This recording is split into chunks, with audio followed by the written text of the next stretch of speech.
Αυτό χρειάζομαι. Καλησπέρα σε όλους. Ελπίζω να είστε καλά. Θα προσπαθήσουμε να είμαστε όσο πιο σύντομοι γίνεται με την Έλενα. Έλενα, σε ευχαριστώ πολύ που είμαστε σήμερα εδώ πέρα παρέα. Καλησπέρα σε όλους και από μένα. Έχουμε ακούσει σήμερα πολύ τη λέξη συνεργασία. Και είναι πάρα πολύ σημαντική η συνεργασία μεταξύ οργανισμών, αλλά εμείς θέλουμε να μιλήσουμε πώς η συνεργασία έρχεται και κτίζει μια πραγματική σχέση. Γιατί αυτό είναι στο τέλος της ημέρας η ουσία, να μπορέσει να κτίσεις μια σημαντική σχέση, η οποία να είναι βασισμένη πάνω σε ειλικρίνεια. Και εδώ πέρα κάπου έχουμε εδώ την Έλενα, διότι την πρώτη στιγμή που μιλήσαμε για να συνεργαστούμε με την Docs Voice, δεν ήταν εύκολα τα πράγματα, πιστέψτε με. Το πρώτο τηλεφώνημα ήταν και κλείσιμο τηλεφώνου και θέλω εδώ πέρα να μας εξηγήσει η Έλενα το γιατί. Καλησπέρα και από μένα.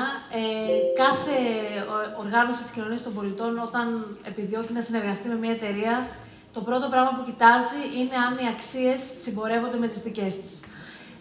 Τα Pet City έχουν μια τεράστια παρουσία στον χώρο του λιανικού εμπορίου ειδών για κατοικίδια, αλλά μόνο όταν έγινε μια πραγματική στροφή και άλλαξε η διοίκηση και άλλαξε ο προσανατολισμός, τότε ήταν η στιγμή που κι εμείς σκεφτήκαμε για πρώτη φορά ότι οι δικές μας αξίες με τις αξίες του ομίλου θα μπορούν να συμπορευτούν και πραγματικά να δημιουργήσουμε έναν ουσιαστικό αντίκτυπο για τα ζώα στην Ελλάδα.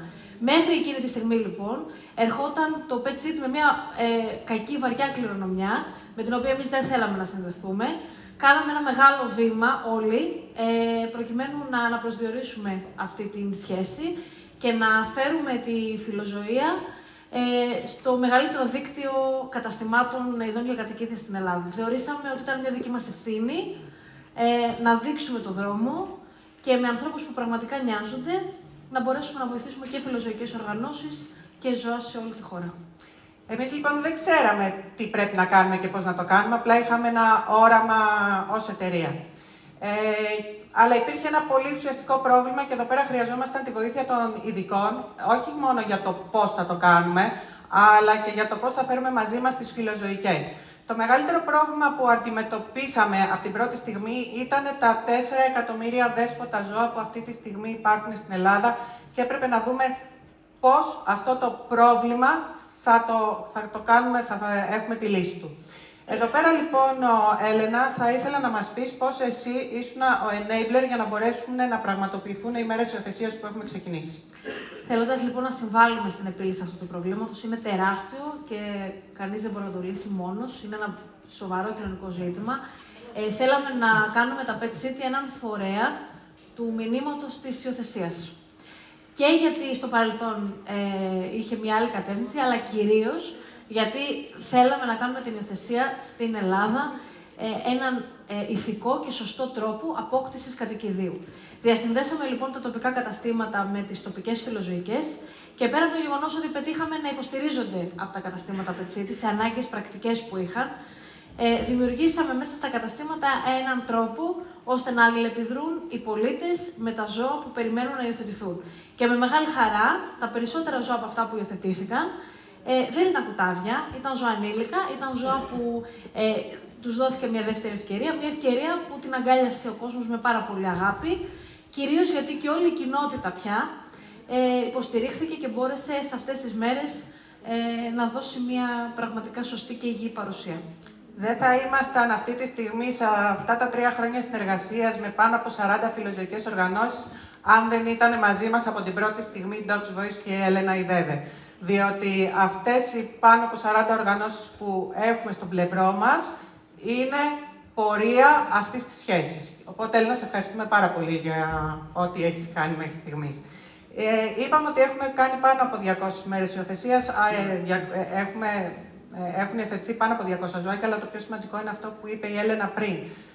Το 70% περίπου των υιοθεσιών ήταν από ενήλικα σκυλάκια. Μπορείτε να αντιληφθείτε τι σημαίνει αυτό, γιατί είναι τα τελευταία τα οποία θέλει κάποιος να υιοθετήσει. Εκεί λοιπόν που νομίζαμε ότι όλο αυτό αρκούσε, είχαμε τις μέρες υιοθεσίας, είχαμε αρχίσει να έχουμε ένα αποτύπωμα. Τελικά ήρθαν οι κρίσεις.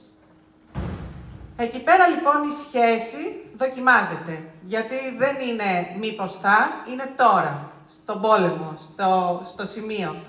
Εκεί λοιπόν θέλω, Έλενα, να πεις στον κόσμο και να εξηγήσεις πώς ξεκίνησε η πρώτη μας συνεργασία και γιατί τελικά αυτή η συνεργασία εξελίχθηκε. Νομίζω ότι εκεί η σχέση δημιουργήθηκε πραγματικά, γιατί το να μπορείς να πάρεις ένα τηλέφωνο 2 και 3 ώρα το πρωί είναι πάρα πολύ σημαντικό. Δεν το έχουμε εμείς τουλάχιστον με εταιρείες που έχουμε συνεργαστεί αυτά τα χρόνια με ευκολία. Αντιθέτως, εδώ υπήρξε αυτή η δυνατότητα και για εμάς που είμαστε μια οργάνωση διαχείρισης κρίσεων. Αυτή είναι η βασική μας δραστηριότητα στην κοινωνία.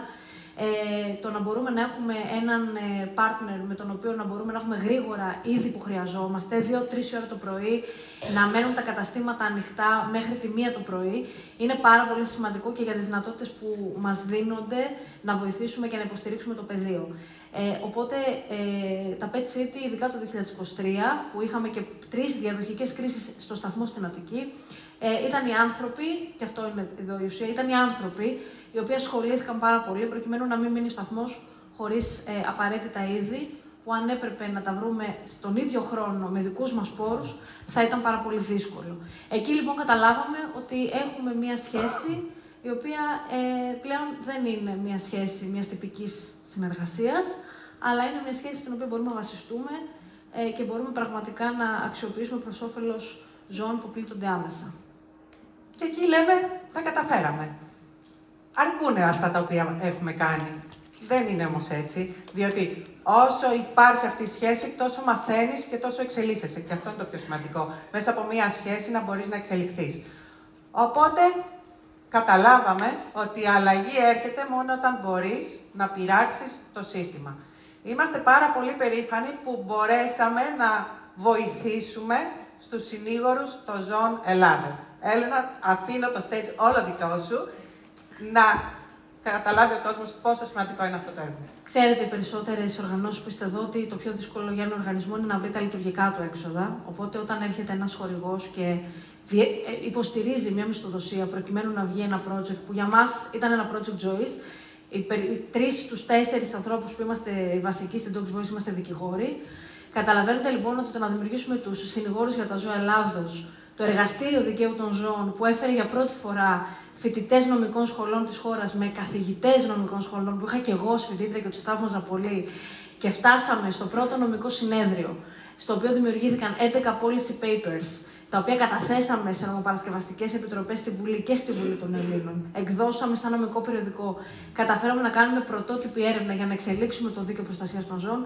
Αυτό για μας ήταν ένα ορόσημο πραγματικά στην πορεία μας, το οποίο δεν θα είχαμε επιτύχει χωρίς αυτή τη συνεργασία, η οποία συνεχίστηκε και το 2024 στο δεύτερο συνέδριο, και απόδειξη του πόσο σημαντική ήταν είναι ότι το 2025 που διακόπηκε προσωρινά, το εργαστήριο δεν έτρεξε. Ήταν τόσο σημαντική που χωρίς αυτή τη σχέση το παγώσαμε μέχρι φέτος που θα το ξαναδείτε. Για μας όμως το ότι καταφέραμε να φέρουμε την επιστήμη, την επιστημονική προσέγγιση αυτού που κάνουμε σε έναν βαθμό μέσα στο Ελληνικό Πανεπιστήμιο ήταν κάτι το οποίο για πάντα θα οφείλουμε σε αυτή τη συνεργασία και θα είμαστε ευγνώμονες, και θεωρούμε ότι το γεγονός ότι ακούμε ο ένας τον άλλον και με τις δυσκολίες και με τις καλές στιγμές είναι αυτό που κάνει τελικά αυτή τη CSR δράση, μια σχέση στην οποία βασιζόμαστε και εμείς και τα ζώα. Σας ευχαριστώ πολύ. Ευχαριστώ.